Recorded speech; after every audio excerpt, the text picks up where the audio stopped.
Unknown RC touring car that I put big wheels on. We're going to give this a bit of a test.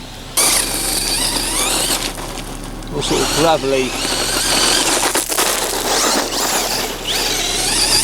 Apart from the dodgy steering servo, it works quite well.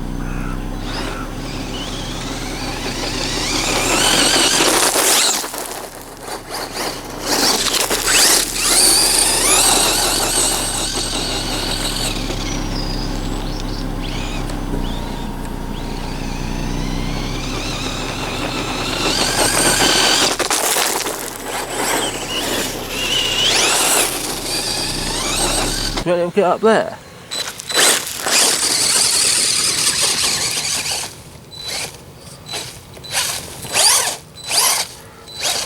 Far from being caught by a bramble with ease. Do you want to get up there? I think it will.